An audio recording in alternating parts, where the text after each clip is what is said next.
Chapter 22. It took Dr. McAllister an hour to calm down after his nightmare.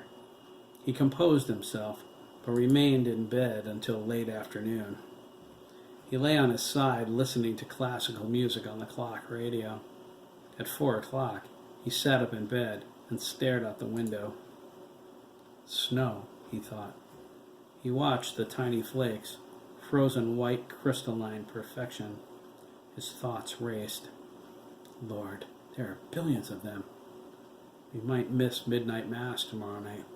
Visibility is nil. I can hardly see the mailbox. At least the wind is still calm. The forecast calls for blizzard conditions after midnight. Is it supposed to snow all day tomorrow? Glad I'm home already. I despise flying in this weather. I see Denver buried by morning. Rory Jr. will make a small fortune shoveling driveways. He smiled. But as he watched the snowflakes fall, his smile faded. His expression grew sad. A chill went down his spine. It was snowing that day, too. Dr. McAllister fought to clear the images flooding his mind. Images of blood. Jesus, the blood was everywhere. Judy brought him the newspaper and some coffee, black with no sugar. He liked it that way. Not the taste. He loathed the taste of coffee and drank it only to feed his caffeine addiction.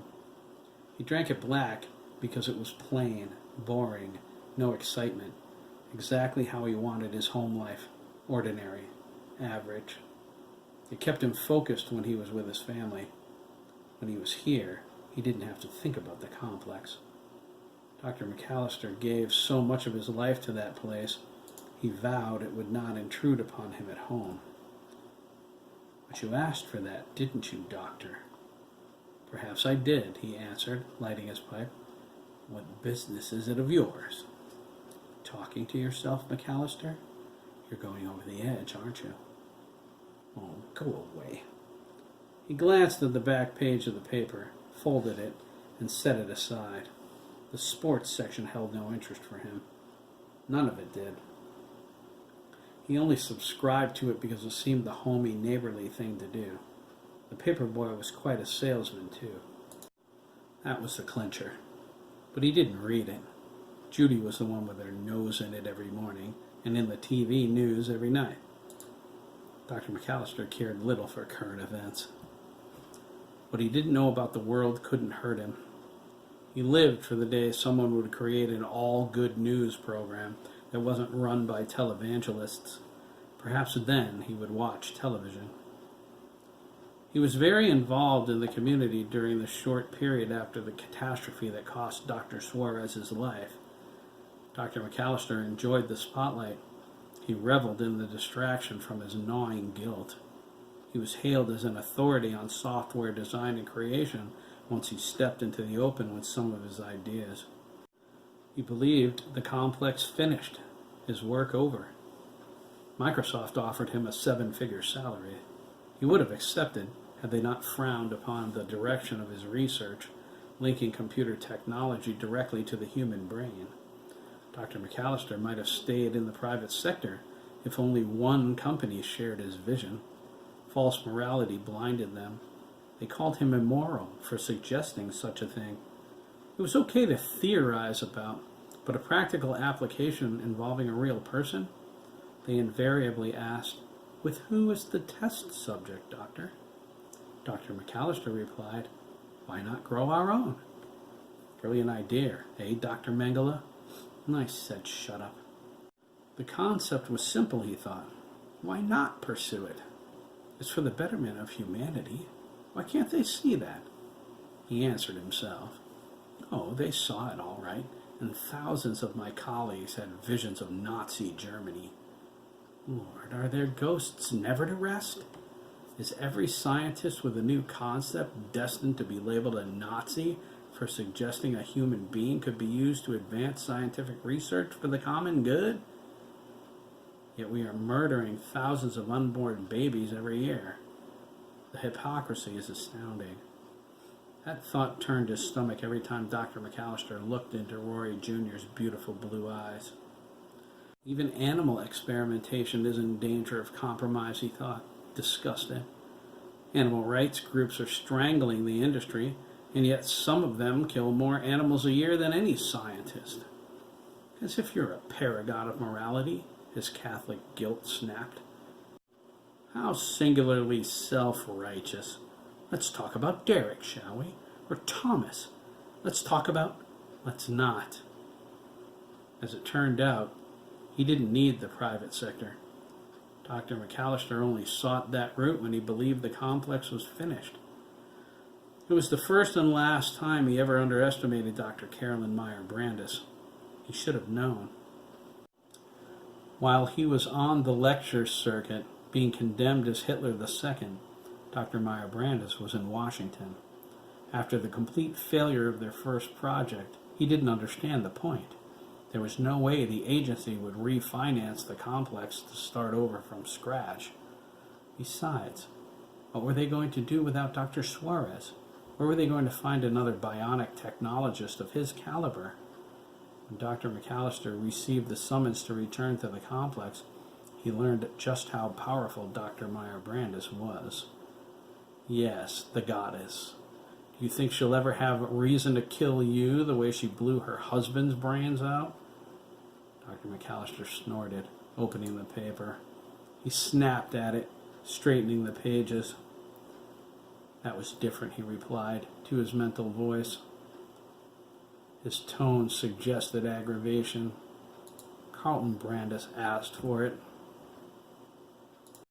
Dr. McAllister returned to the complex to find a new wing constructed in his absence. Omega Wing was a containment facility designed to house the boys from their first failed experiment. He agreed with the reasoning behind it. There was so much they needed to learn to ensure such a disaster never happened again. Those who forgot the past were doomed to repeat it. Euthanasia seemed like such a waste of material. Besides, we loved our Omega wolves, Dr. McAllister thought. His lower lip protruded. They were only boys, after all. Just boys, he whispered. Hideous, misshapen, hulking, insane boys? No. Murderers? No. It wasn't their fault. Of course not. It was yours. I'm not listening. Dr. Meyer Brandis wasn't alone when McAllister arrived either. She recruited Dr. Wang. He was a young Asian scientist with incredible vision. His addition set the project back on the right track.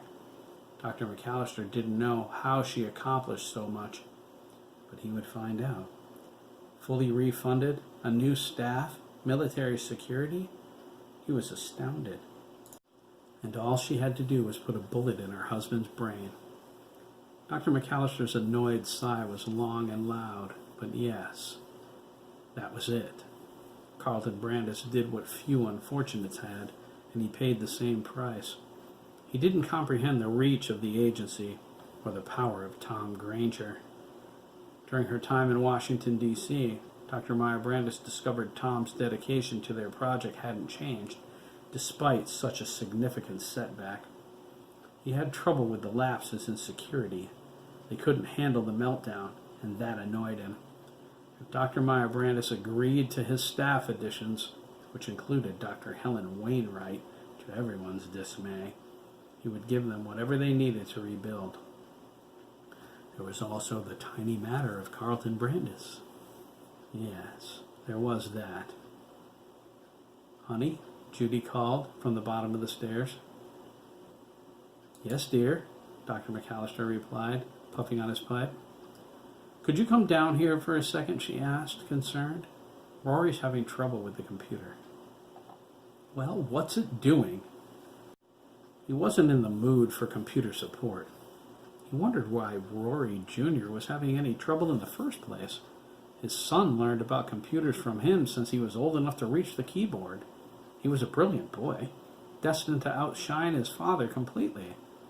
Judy relayed the question to Rory Jr. I'm not sure, Rory Jr. called. Come look. Can't get away from that thing even on your vacation, eh, Doctor? It wouldn't be penance, would it? Dr. McAllister folded the paper and set it on the night table. He put his feet on the floor and slid into his slippers. His mind drifted back to the price paid for the complex's rebirth. He reached for his robe as the room grew colder. Carlton Brandis was secretly writing a book about their project. He must have figured it was over now and nobody cared. No one knew how long he spied on them, where he got his information from, or the photographs, but his accurate details suggested he had accessed the main computer.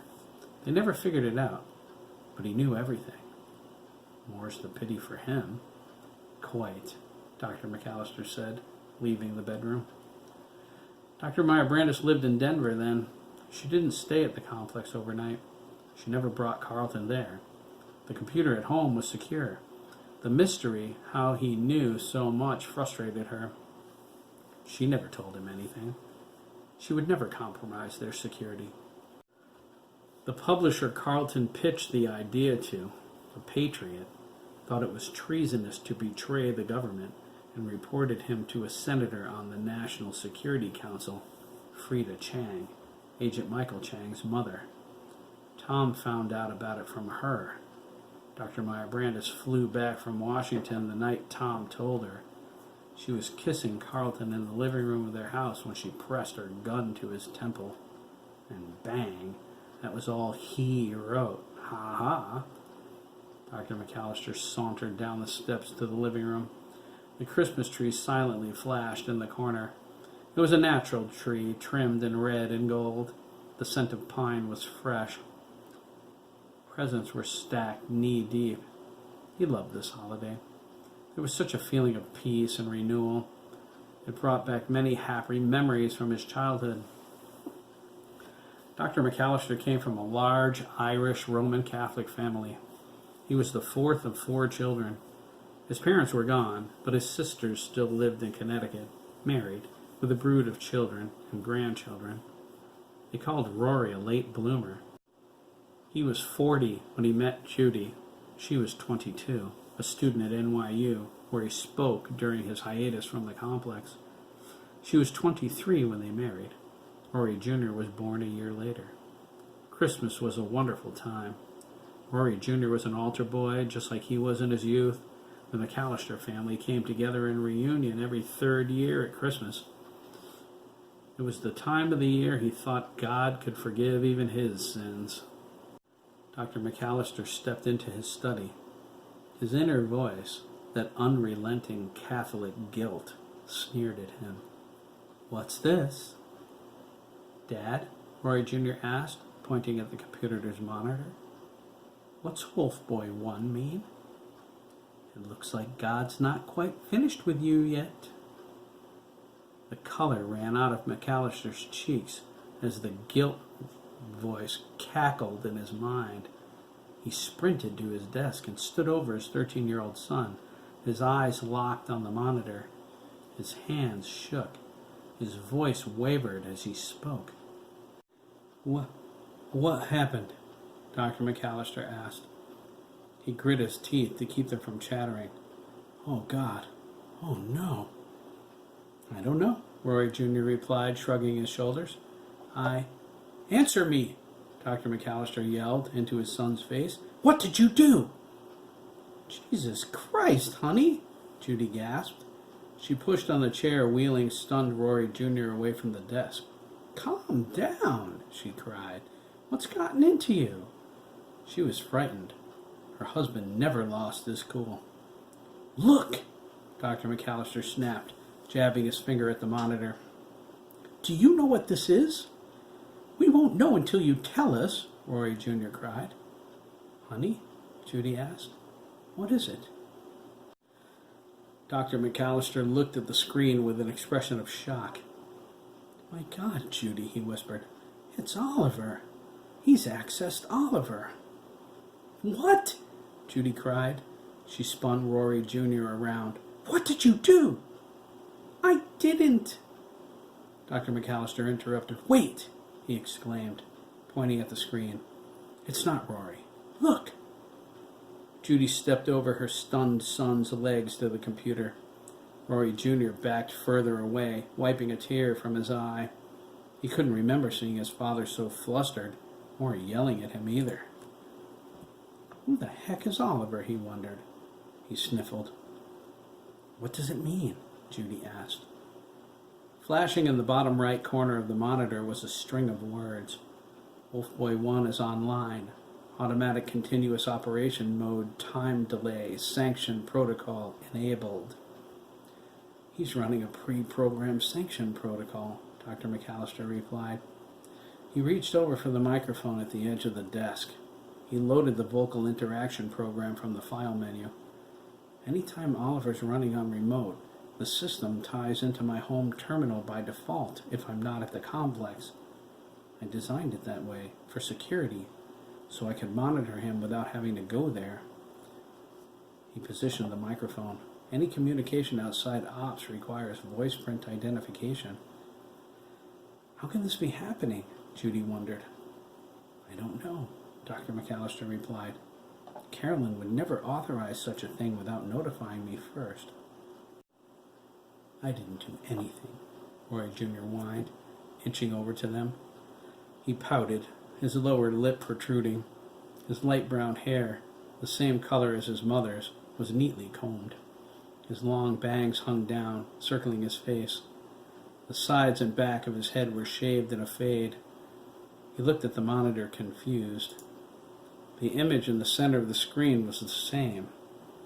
It was a streaming view of something traveling down a set of railroad tracks, moving fast. The ground speed readout in the upper left corner said it was 100 kilometers per hour. The view was weird, but Rory Jr. knew why. It was a transmission through a starlight scope. The background was the typical pale green. I know, son, Dr. McAllister said. I'm sorry. Forgive me? He looked into his son's hard stare. Rory Jr. melted and nodded. What is it? He asked, pointing at the screen. Should I take him in the other room? Judy asked, stepping between her son and the monitor. Yes, Dr. McAllister replied. But I want to watch, Rory Jr. objected. What is it? Judy shook her head. Come on, sport. It's bath time anyway. Bath time? It's not even 5 o'clock. It's almost 7 in New York. Now come on. She led him out of the room despite his continued objections, which trailed off down the hallway. Is it a game? Rory Jr. called. Who's Oliver? Oh, come on, Dad. Let me see. Judy pulled her son along, quietly reciting a Hail Mary. She thought, Our Lady of Mercy, this is big trouble. Access Wolfboy 1, Dr. McAllister said into the microphone once they were gone. He wiped sweat from his forehead. Wolfboy 1 is online, a voice replied. It was an amalgamation of Oliver and his onboard unit. Voice print confirmed. Good evening, Dr. McAllister.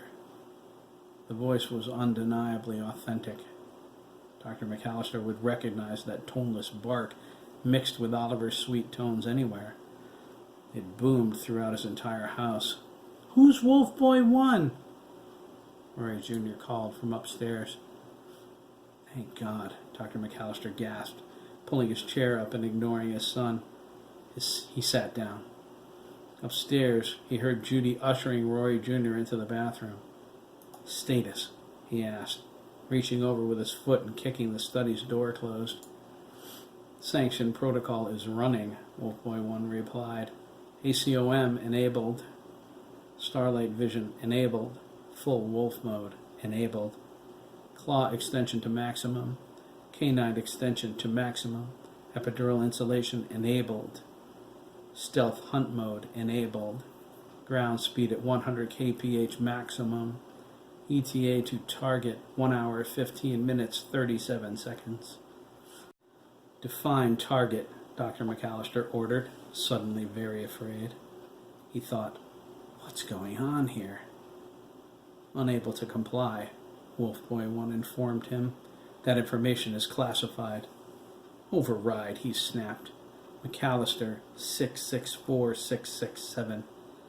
Unable to comply. ACOM enabled. Oh, God, Dr. McAllister whispered. He picked up the phone and dialed the complex. What in heaven's name is Carolyn doing? The line was busy. He tried it again. This time the computer answering service picked up. Dr. McAllister slowly set the receiver down.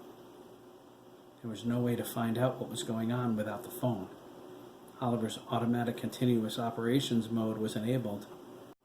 ACOM was an irreversible protocol designed to prevent an enemy from accessing the unit and changing its directives. It was a failsafe, but only he and Carolyn had those codes, and he hadn't enabled them. It could only be Carolyn. But why? Dr. McAllister wondered. Granger isn't at the complex yet. Did she get panicky and decide to test Oliver ahead of schedule? Impossible. She would never do that without letting me know. Something's wrong. And where on earth is Agent Danziger? Dr. McAllister dialed Lieutenant Henderson's cell phone and included the emergency pickup code. It would make the phone ring even if it was turned off. Then he ran out of his study to find some clothes and his car keys.